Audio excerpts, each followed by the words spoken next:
Welcome to our channel. ఈ రోజు మనతో పాటు గణేష్ నాగ్ గారు ఉన్నారండి, బ్రెయిన్ విషయం నుంచి. అయితే ప్రస్తుతం సాఫ్ట్వేర్స్ ఎవరైతే ఉన్నారో రెసిషన్ వస్తుంది, ఏ విధంగా ఉంటుందో అండ్ మేము దాన్ని ఎలా ఎదుర్కోవాలి అనుకునేటువంటి ఆలోచనలో ఉన్నారు.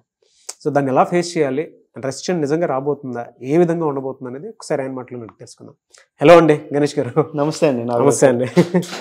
So it's Ben a long time. So చాలామంది కోరుకునేటువంటి దాన్ని అంటే తెలుసుకోవాలి అనుకునేటువంటిది కూడా. గజం కేవలం 4,500 రూపాయలతో 165 గజాల భూమి కేవలం 8 లక్షలు మాత్రమే. ప్రస్తుతం రెసిషన్ వస్తుంది, దాన్ని ఎలా ఫేస్ చేయాలి అని అడిగేటువంటి వాళ్ళదే క్వశ్చన్ మార్క్ ఎక్కువ ఉంది. దాన్ని ఎలా ఎదుర్కోవాలి అండ్ ఫర్దర్గా ఏమి ఉంటే బాగుంటుంది అనుకునేటువంటి వాళ్ళు కూడా ఉన్నారు. అవునండి. సో బేసిక్గా ఏంటంటే రెసిషన్ అనేది జనరల్గా కామన్ వర్డ్ అండి, ఎప్పటి నుంచో మాట్లాడుకుంటున్నాం. అయితే సో అనాలిసిస్ ప్రకారం అంటే గత 20 సంవత్సరాలతో కంపేర్ చేసుకుంటే ఇయర్ ఉద్యోగాలు తక్కువ మందిని తీసుకుంటున్నారు అనేది ఎక్కువ మంది మాట్లాడుతున్నారు. సో ఎందుకు ఇలా జరుగుతుంది, అసలు రెసిషన్ ఏంటి, ఎందుకు ఉద్యోగాలు పోతున్నాయి? వివరాలు చూసుకుంటే చాలామంది మనకి విప్రో అని ఇవన్నీ నిన్నటి నుంచి అన్నీ మాట్లాడుకుంటున్నారు. విప్రో తీసేస్తున్నారు, బ్లాక్ రాక్ అనే కంపెనీ, ఇలాంటివన్నిటిలో మాట్లాడుకుంటే ఎక్కువ కంపెనీలోంచి సాఫ్ట్వేర్ వాళ్ళని తీస్తున్నారు. ఇది కూడా ఎవరిని తీస్తున్నారు అంటే మిడ్ లెవెల్ పీపుల్ని ఎక్కువ తీస్తున్నారండి. ఎందుకంటే ఇప్పుడు వీళ్ళకి ఇన్వెస్టర్ నుంచి చాలా వరకు ప్రెషర్ ఉంటుంది కంపెనీస్కి. సో ఉన్నప్పుడు ఏమవుతుందంటే కాస్ట్ కటింగ్ మోడల్లో కొత్త కొత్త టూల్స్ వస్తున్నాయి. Artificial intelligence tools like ChatGPT అవ్వచ్చు, ఇంకా రకరకాల టూల్స్ వస్తున్నాయి. దీనివల్ల ఏమవుతుందంటే వర్క్ సింపుల్ అయిపోతుంది. వీళ్ళందరూ ఏంటంటే ఒక మిడ్ లెవెల్కి వెళ్ళిన తర్వాత కొత్తవి నేర్చుకోలేకపోవడం అనేది ఒక ప్రాబ్లం వల్ల ఏంటంటే ఎక్కువ రెసిషన్ అనేది. అంటే రెసిషన్ అంటే ఉద్యోగాలు లేకపోవడం కాదండి, అక్కడ ఉన్న అవసరాన్ని బట్టి వీళ్ళు దానికి అంత స్కిల్స్ లేకపోవడం, అక్కడ ఉన్న నెసరీ. ఎందుకంటే నిన్నటికి వాళ్ళకి చాలా నెసరీ కంపెనీస్కి పెరిగిపోతుంది. సో దాన్ని వీళ్ళు అందుకోలేకపోవడం వల్ల చాలా వరకు జరగచ్చు. అండ్ సమ్ టైమ్స్ ఎక్కడెక్కడ చిన్న చిన్న పాలిటిక్స్ అవుతుంటాయి కంపెనీస్లో. సో ఈ రెండు విషయాల్లోనే ఎక్కువ అవుతుంటాయి. Okay. So most of the ఏంటంటే వీళ్ళకి కొత్త టెక్నాలజీస్ లైక్ ఏ ఫ్రెషర్ అన్న ఏం చెప్తా ఉంటే మోస్ట్లీ లాస్ట్ ఇయర్ చాలా వరకు లక్కీగా చాలా జాబ్స్ వచ్చాయి. Last year before last year చాలా ప్లేస్మెంట్స్ ఉన్నాయండి. అంటే బేసిక్గా ఒక మంచి రెజ్యూమ్ పెడితే ఉద్యోగాలు వచ్చాయి. 4 లక్షలు 8 లక్షలు కూడా ఉద్యోగాలు వచ్చాయి. కానీ ఈ సంవత్సరం ఏమవుతుందంటే వాళ్ళకి స్కిల్స్ కానీ ప్రాపర్గా నేర్చుకోకపోవడం అండ్ మల్టీ స్కిల్స్. అంటే ఎగ్జాంపుల్ ప్రతి ఒక్కరికి మేము ఏమంటామంటే thinking capabilities, quant reasoning, arithmetic, వీటిలో కొంచెం బాగా గ్రిప్ సంపాదించుకోండి ఫస్ట్.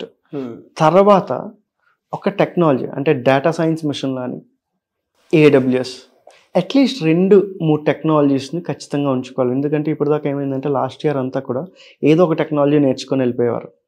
అంటే నేర్చుకొని వెళ్ళిపోతే సరిపోతుంది, ఒక ప్రోగ్రామింగ్ స్కిల్స్ అయితే అయిపోతుంది. ఇప్పుడంటే అలా కాకుండా మల్టీ టెక్నాలజీస్ మీద కాన్సన్ట్రేట్ ఖచ్చితంగా చేయాలి. నేను ఓన్లీ AWS నేర్చుకుంటానే అవ్వదు. Data science, AWS, multi skills ఉన్న వాళ్ళకి ఎక్కువ ప్రయారిటీస్ ఉంటాయన్నమాట. ఇప్పుడు ఖచ్చితంగా అంటే అదే విధంగా ఏంటంటే మనం ఇప్పుడు వాళ్ళకి ఎవరైతే ఇలాంటి వాళ్ళకి చూస్తున్నారో మల్టీ స్కిల్స్ మీద మనం ఎక్కువ ట్రైనింగ్స్ ప్రొవైడ్ చేస్తున్నాం. ఖచ్చితంగా ఏంటంటే ఎవ్రీ ట్రైనింగ్కి బేసికల్లీ ఫస్ట్ క్వాంట్ రీజనింగ్ వీటి నుంచి స్టార్ట్ చేసి వాళ్ళు స్ట్రెంగ్తన్ అయిన తర్వాత కొన్ని కంపెనీస్లో ఇవన్నీ చేస్తున్నాం అనమాట. ఎలా సార్ అంటే మీరు ట్రైనింగ్ పీరియడ్ ఏ విధంగా ఉంటాయి మీ దగ్గరకు వచ్చేటువంటి వాళ్ళకి? రెసిషన్ తర్వాత ఎవరైనా సరే బయటకు వచ్చేసారు అనుకోండి, మీ దగ్గర జాయిన్ అవ్వాలి అనుకునేటువంటి వాళ్ళు కూడా ఉంటారు. అవును, జనరల్గా వీడియో చూసిన తర్వాత ఎలా ఉంటుందండి అసలు మీ దగ్గర ప్రోగ్రామ్స్ ఎలా ఉంటాయి? అంటే అదే అండి, ప్రోగ్రామింగ్స్లో ఏంటంటే పైథాన్ ఫుల్ స్టాక్ అని జనరల్గా ఉంటుంది, data science, machine learning, AWS ఉంటుంది. చాలా వరకు మిడ్ లెవెల్ ఇందాక మనం మాట్లాడుకున్నట్టంటే ఒక టెక్నాలజీ పట్టుకొని కొంచెం ఒక జాబ్కి వెళ్ళిపోయి ఉంటారు. తర్వాత అక్కడ మల్టీ టాస్కింగ్ వచ్చినప్పుడు ఏమవుతుందంటే ఇప్పుడు దాకా వాళ్ళకి బేసిక్ ఒక కోడింగ్లో ఉన్నారు, కానీ AWS రేపటి నుంచి AWSలో వర్క్ చేయాలని ఒక ఆర్డర్ ఇస్తుంది కంపెనీ. అప్పటికప్పుడు దానిలో కోపప్ అవ్వలేరు. అలాంటప్పుడు ఏమవుతుందంటే ఒక వారం రోజులు చూస్తారు, 10 రోజులు చూస్తారు, ఒక నెల రోజులు ఇన్వెస్ట్ చేస్తారు వీళ్ళ మీద. కానీ అప్పుడు వాళ్ళు నేర్చుకోలేని స్టేట్లో వాళ్ళని కంపెనీస్ నుంచి లే ఆఫ్స్ జనరల్గా అవుతుంటాయి. అలా కాకుండా ఇమీడియట్లీ స్టార్టింగ్ నుంచి అవ్వచ్చు. అలా బయటకు వచ్చిన వాళ్ళు కూడా వాళ్ళకు కూడా అప్ స్కిల్లింగ్ అంటాం మనం. అప్ స్కిల్లింగ్ మోడల్లో వాళ్ళు ఒక 2-3 టెక్నాలజీస్ నేర్చుకుంటే మళ్ళీ బ్యాక్ వెళ్ళే ఛాన్సెస్ ఈజీగా ఉంటాయి. వాళ్ళకి మనం 3 months ప్రోగ్రామ్ ఆఫర్ చేస్తున్నామండి. Either both online, offline. మన ఆఫీస్ హైటెక్ సిటీలో ఉంది. బోత్ ఆన్లైన్, ఆఫ్లైన్ ఆఫర్ చేస్తామండి. Both online, offline? Yes sir. Okay. ఎలా సార్ అంటే పీరియడ్ కానివ్వండి, అంటే కొంతమంది ఫ్రెషర్ వచ్చేటువంటి వాళ్ళు ఉంటారు, కొంతమంది ఎక్స్పీరియన్స్డ్ వచ్చేటువంటి వాళ్ళు ఉంటారు. Yes sir.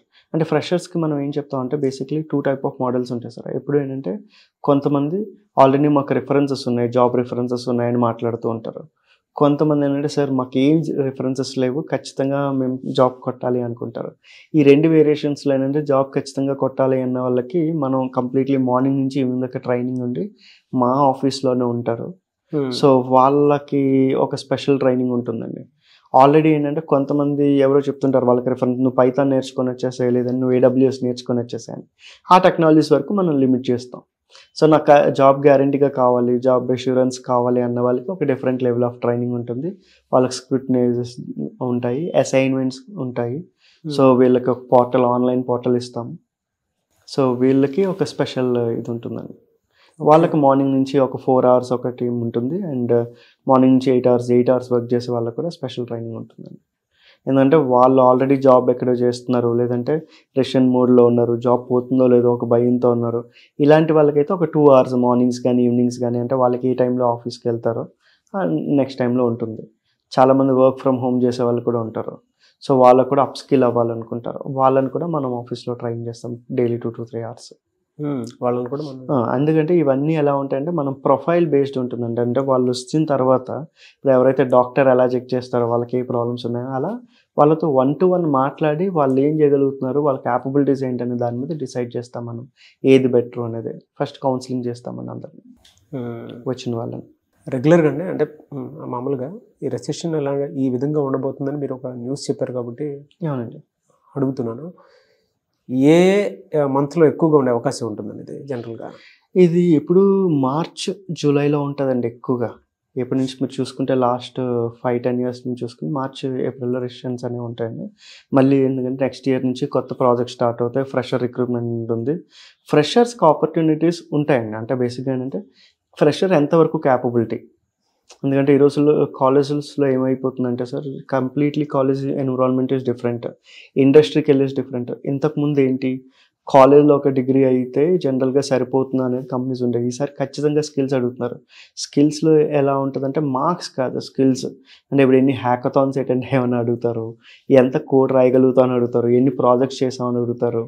అకాడమిక్ ప్రాజెక్ట్స్ని ఎక్కువగా కన్సిడర్ చేయట్లేదు ఇప్పుడు సీరియస్లీ. సో ఎంత ప్రెషర్ తీసుకోగలుగుతామని అడుగుతారు. ఇలాంటివన్నిటి మీద బేస్డ్ అయి ఉంటుంది. ఇప్పుడు రిక్రూట్మెంట్ మోడలే మారింది. సో దానివల్ల అంటే ఖచ్చితంగా వీళ్ళు ఎండ్ టు ఎండ్ ఒక 2-3 టెక్నాలజీస్లో ఉండుంటే ఫ్రెషర్స్ కూడా మంచి ఆపర్చునిటీస్ ఉంటాయండి నెక్స్ట్ 2 monthsలోనే. Very good sir. So video చూసిన తర్వాత మిమ్మల్ని అప్రోచ్ అవుదాం అనుకున్నటువంటి వాళ్ళు ఉంటారు, మిమ్మల్ని అప్రోచ్ అవ్వాలంటే ప్రాసెస్ ఏంటి? సో ఈ కింద నెంబర్కి కాల్ చేస్తే మేము మా కాల్ టెలికాలర్ ఉంటారండి. They will guide us. They can directly walk in to our Brainovation office in హైటెక్ సిటీ. ఓకే సార్, ఒక లాస్ట్ క్వశ్చన్ ఒకటి అడుగుతానండి. అంటే ఇవాళ కొంతమంది ప్రొఫెషనల్గా కోర్స్ కంప్లీట్ చేయకపోయినా కూడా ఇంటర్ డిగ్రీ ఫినిష్ చేసినటువంటి వాళ్ళు కూడా ఇందులో ఎంటర్ అవ్వడానికి అవకాశం ఉండేలా చూసుకుంటున్నారు. అవునండి. మీ దగ్గర అవకాశాలు ఏమైనా ఉన్నాయా అటువంటివి?